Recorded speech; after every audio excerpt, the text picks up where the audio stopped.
Hi, എല്ലാവർക്കും നമസ്കാരം. ഇന്ന് നമുക്ക് മിനിറ്റുകൾക്കകം തയ്യാറാക്കാൻ പറ്റുന്ന നല്ല രുചിയോടെയുള്ള ഉള്ളിച്ചോറ് അഥവാ ഉള്ളി മൂപ്പിച്ച ചോറ് എങ്ങനെയാണ് ഉണ്ടാക്കണമെന്ന് നോക്കാം. നോർമലി പ്രസവരക്ഷയുടെ സമയത്തൊക്കെ ഇങ്ങനെ ഉള്ളി മൂപ്പിച്ച ചോറ് കഴിക്കാറുണ്ട് കേട്ടോ. പക്ഷേ അത് നല്ല നെയ്യൊക്കെ ചേർത്ത് കുറച്ച് ഹെവി ആയിട്ട് വെളുത്തുള്ളിയൊക്കെ ചേർത്തിട്ടാണ് ഉണ്ടാക്കുന്നത്. ഇത് അങ്ങനെയൊന്നുമല്ല, നമുക്ക് എല്ലാവർക്കും കഴിക്കാൻ പറ്റും. നല്ല സൂപ്പർ ടേസ്റ്റാണ്, എന്നാൽ സിമ്പിളുമാണ്. ഒരുപാട് കറികളൊന്നും വേണ്ട ഇതിൻ്റെ കൂടെ. ഒരു ചമ്മന്തിയോ അല്ലെങ്കിൽ അച്ചാറ്, സാലഡ്, അങ്ങനെ എന്തെങ്കിലും ഒന്ന് മതി ഇതിൻ്റെ കൂടെ കഴിക്കാനായിട്ട്. ഇനിയിപ്പോൾ ഒരു കറിയും ഇല്ലെങ്കിലും ഒന്നും കൂടെ ഇല്ലെങ്കിലും നമുക്ക് ചുമ്മാ കഴിക്കാനും നല്ല ടേസ്റ്റാണ് കേട്ടോ. അപ്പോൾ എല്ലാ പ്രാവശ്യം പറയുന്ന പോലെ തന്നെ വീഡിയോ ഇഷ്ടപ്പെട്ടിട്ടുണ്ടെങ്കിൽ നിങ്ങൾ ലൈക്ക് ചെയ്യാൻ മറക്കരുത്, ഷെയർ ചെയ്യുക. ആദ്യമായിട്ട് കാണുകയാണെങ്കിൽ ചാനൽ സബ്സ്ക്രൈബും ചെയ്യാം കേട്ടോ. അപ്പോൾ നമുക്ക് വീഡിയോയിലേക്ക് കിടക്കാം. അപ്പോൾ ഇതിനായിട്ട് ചെറിയുള്ളിയാണ് നമ്മുടെ മെയിൻ ചേരുവ കേട്ടോ. ഇത് ഞാനൊരു 35 ചെറിയുള്ളി എടുത്തിട്ടുണ്ട്. ഒരു 30 മുതൽ 35 വരെയൊക്കെ എടുക്കാം. നമുക്ക് ഒരു കപ്പ് ചോറിന് ഒരു 10-12 ചെറിയുള്ളി വരെയൊക്കെയാണ് കണക്ക്. കുറച്ച് കൂടുതലെടുത്താലും കുഴപ്പമൊന്നുമില്ല. ഏറ്റവും കുറവാണ് 10-12 എന്ന് പറയുന്നത്. അപ്പം ഞാനിവിടെ 3 കപ്പ് ചോറാണ് എടുത്തിരിക്കുന്നത് കേട്ടോ. അപ്പോൾ 3 കപ്പ് ചോറ് എന്ന് പറയുമ്പോൾ ഒരു 30-35 വരെ നമുക്ക് ചെറിയുള്ളി എടുക്കാം. ഇനിയിപ്പോൾ ചെറിയുള്ളിക്ക് പകരം നിങ്ങൾക്ക് സവാള യൂസ് ചെയ്യാൻ പറ്റുമോ എന്നുള്ള ഡൗട്ട് ഉണ്ടെന്നുണ്ടെങ്കിൽ സവാള നിങ്ങൾക്ക് യൂസ് ചെയ്യാം. പക്ഷേ ചെറിയുള്ളി ഇങ്ങനെ യൂസ് ചെയ്ത് ചെയ്യുന്ന അത്രയും ഒരു ടേസ്റ്റ് നമുക്ക് സവാളയ്ക്ക് കിട്ടില്ല. അപ്പോൾ വേണമെങ്കിൽ ഒരു ഓപ്ഷനായിട്ട് സവാള യൂസ് ചെയ്യുന്നേ ഉള്ളൂ. ഈ ഒരു ടേസ്റ്റ് കിട്ടില്ല കേട്ടോ. ചെറിയുള്ളിയിൽ ചെയ്യുമ്പോഴാണ് നല്ല രുചി ഉണ്ടാവുക. പിന്നെ ചോറ് ഞാനിവിടെ എത്തിക്കുന്നത് നമ്മളെ നോർമലായിട്ടുള്ള വെള്ളച്ചോറാണ്. നിങ്ങൾക്ക് ചുവന്ന ചോറ്, അതായത് മട്ടരിയുടെ ചോറാണെങ്കിലും കുഴപ്പമില്ല. നിങ്ങൾക്ക് ഏത് ചോറാണോ നിങ്ങൾക്ക് കഴിക്കാൻ ഇഷ്ടം അതെടുക്കുക. ചെറിയുള്ളി നോക്കിയാൽ ഇതുപോലെ ചെറുതായിട്ട് അരിഞ്ഞെടുത്ത് വെച്ചിട്ടുണ്ട്. ചെറുള്ളി നമ്മൾ എത്ര ചേർക്കണോ അത്രയും ടേസ്റ്റ് കൂടത്തേ ഉള്ളൂ. അപ്പോൾ ഇനി നമുക്കൊരു കടായി വെച്ചിട്ട് ചൂടാക്കിയിട്ട് ഒരു 2 ടേബിൾ സ്പൂൺ വെളിച്ചെണ്ണ ഒഴിച്ചു കൊടുക്കാം. വെളിച്ചെണ്ണ നമുക്ക് ആദ്യം കുറച്ച് ഒഴിക്കാം, കാരണം ചോറ് ആഡ് ചെയ്യുന്ന സമയത്ത് നമ്മൾ കുറച്ചും കൂടി പച്ച വെളിച്ചെണ്ണ ഒഴിച്ചു കൊടുക്കുന്നുണ്ട്. അപ്പോൾ കൂടി പോകണ്ട എണ്ണയുടെ അളവ്.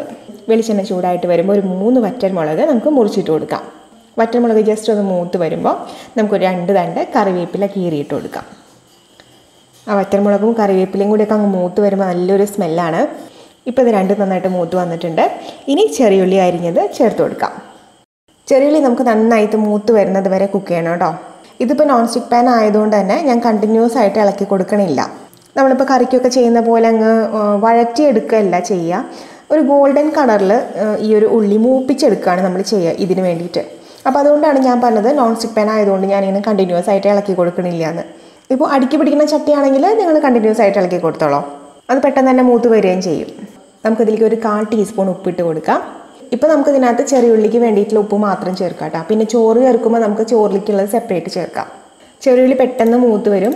കുറച്ച് നേരം കഴിയുമ്പോൾ നോക്കിയാൽ ഇങ്ങനെ കളറൊക്കെ ചേഞ്ച് ആയി തുടങ്ങും. ചെറിയുള്ളി മൂത്ത് വരുമ്പോൾ തന്നെ നമ്മുടെ കിച്ചൺ മുഴുവൻ ഒരു പ്രത്യേക ഒരു കൊതിപ്പിക്കുന്ന ഒരു മണമാണ് വരിക. നോക്കിയേ, ഈ ഒരു പരുവത്തിൽ നല്ല ഗോൾഡൻ കളറായിട്ട് മൂത്ത് വന്നിട്ടുണ്ട്. നല്ല കറക്റ്റ് പാകമാണ്. ഇനി നമുക്കിതിലേക്ക് ചോറ് ചേർത്ത് കൊടുക്കാം. നന്നായിട്ടൊന്ന് മിക്സ് ചെയ്ത് കൊടുക്കാം. പിന്നെ നിങ്ങൾ ചോറ് ചേർക്കുമ്പോഴേ നല്ല ചൂടോട് കൂടിയിട്ട് ചോറ് ചേർക്കണ്ട കേട്ടോ. ചിലപ്പോൾ കുഴഞ്ഞു പോകാനായിട്ട് ചാൻസ് ഉണ്ട്. നല്ല ചൂടോടുകൂടി ആവിയോടുകൂടി ചേർക്കുമ്പോൾ ചിലപ്പോൾ നമ്മൾ മിക്സ് ചെയ്യുമ്പോൾ അങ്ങ് കുഴഞ്ഞു പോകും. അപ്പോൾ ഇത്തിരി ഒന്ന് ചൂടാറിയതിന് ശേഷം ചേർക്കുവാണെങ്കിൽ കുറച്ചും കൂടി നല്ലതാണ്. കുഴപ്പമൊന്നുമില്ല. എന്നാലും നമുക്ക് നല്ല വിട്ടൊക്കെ ചോറ് വേണമെന്നുണ്ടെങ്കിൽ ഇത്തിരി തണുത്ത ചോറ് ചേർക്കുന്നതായിരിക്കും നല്ലത്. എന്നിട്ട് നമുക്ക് ഇതിലിട്ട് മിക്സ് ചെയ്യുമ്പോൾ അത് ചെറുതായിട്ട് ചൂടായിക്കോളും. ചോറ് ചേർത്ത് കഴിഞ്ഞിട്ടുണ്ടെങ്കിൽ വേണമെങ്കിൽ നിങ്ങൾക്ക് തീ ഒന്ന് കുറച്ച് വെച്ച് കൊടുക്കാം കേട്ടോ. കാരണം വെച്ച് കഴിഞ്ഞാൽ ചോറ് ഓൾറെഡി കുക്ക്ഡാണ്. അപ്പോൾ പിന്നെ നമുക്ക് കൂടുതലായിട്ട് നേരത്തേക്ക് കുക്ക് ചെയ്യേണ്ട ആവശ്യമില്ല. കൂടെ തന്നെ നമുക്കൊരു 1/2 ടീസ്പൂണിന് താഴെ ഉപ്പ് ചേർത്ത് കൊടുക്കാം. ഉപ്പ് നിങ്ങൾ നോക്കിയിട്ട് ചേർക്കുക കേട്ടോ. ടേസ്റ്റ് ചെയ്ത് നോക്കിയിട്ടൊക്കെ ചേർക്കുക. ഒരിക്കലും കൂടി പോകണ്ട. നിങ്ങളുടെ പാകത്തിനനുസരിച്ചിട്ട് ചേർക്കുക. ഉപ്പ് ചേർത്ത് കഴിഞ്ഞിട്ട് നന്നായി മിക്സ് ചെയ്യാൻ മറക്കരുത്. കാരണം വെച്ച് കഴിഞ്ഞാൽ അല്ലെങ്കിൽ ഉപ്പ് അവിടെ ഇവിടെയൊക്കെ പിടിച്ച് കിടക്കും. പിന്നെ ചിലർ ചെയ്യുമ്പോൾ ഈ ഉള്ളിച്ചോറിനകത്ത് മഞ്ഞൾപ്പൊടി ഇടും. അപ്പോൾ ചോറിനൊരു മഞ്ഞ കളറായിരിക്കും. അങ്ങനെ ടേസ്റ്റിലൊന്നും അങ്ങനെ വലിയ വ്യത്യാസമൊന്നും ഉണ്ടാവില്ല. എനിക്ക് ഫീൽ ചെയ്തിട്ടില്ല. ഒരു കളർ വ്യത്യാസം ഉണ്ടാവും. അപ്പോൾ നിങ്ങൾക്ക് മഞ്ഞ കളർ വേണം ചോറിന് എന്നുണ്ടെങ്കിൽ നിങ്ങൾ ഉള്ളി നല്ല ഗോൾഡൻ ബ്രൗൺ ആയിട്ട് വരുന്ന സമയമുണ്ടല്ലോ, അപ്പോൾ ഒരു നുള്ളി മഞ്ഞൾപ്പൊടി ഇട്ടിട്ട് ഒന്നുകൂടി മിക്സ് ചെയ്യുക. എന്നിട്ട് പിന്നെ ചോറ് ചേർത്താൽ മതി. വേണമെന്നുണ്ടെങ്കിൽ നിങ്ങൾക്ക് ചേർക്കാം. അപ്പോൾ മിക്സ് ചെയ്യുന്നതിൻ്റെ ഇടയിലായിട്ട് ഞാൻ കുറച്ച് പച്ചവെളിച്ചെണ്ണയും കൂടി ഒഴിക്കുന്നുണ്ട് കേട്ടോ. ഒരു 1/2 ടേബിൾ സ്പൂൺ പച്ചവെളിച്ചെണ്ണയും കൂടി ഒഴിക്കുന്നുണ്ട്. ആ പച്ചവെളിച്ചെണ്ണയുടെ ഫ്ലേവറും കൂടിയിട്ട് ചോറിലേക്ക് വരുമ്പോൾ ടേസ്റ്റ് കൂടും. അപ്പോൾ അതുകൊണ്ടാണ് നമ്മൾ സ്റ്റാർട്ടിങ്ങിൽ വെളിച്ചെണ്ണ കുറച്ച് ഒഴിച്ചത്. ഇപ്പോൾ എല്ലാം നന്നായിട്ട് മിക്സ് ആയിട്ടുണ്ട്. ആ ഉള്ളിയുടെയും കറിവേപ്പിലയുടെയും ആ വറ്റൽമുളകിൻ്റെ ഒക്കെ ഒരു സ്മെല്ലും ടേസ്റ്റും എല്ലാം നമ്മുടെ ചോറിലേക്ക് പിടിച്ചിട്ടുണ്ട്. നമ്മുടെ ഉള്ളി മൂപ്പിച്ച ചോറ് റെഡി ആയിട്ടുണ്ട്. അപ്പോൾ ഇപ്പം ഞാൻ തീ ഓഫ് ചെയ്ത് വെച്ചേക്കുവാണ്. അപ്പോൾ എല്ലാം നന്നായിട്ട് കറക്റ്റായിട്ട് മിക്സ് ആയി കഴിഞ്ഞിട്ടുണ്ടെങ്കിൽ നിങ്ങൾ ഫ്ലെയിം ഓഫ് ചെയ്തോളൂ. നല്ലൊരു സ്മെല്ലൊക്കെ വരുന്നുണ്ട്.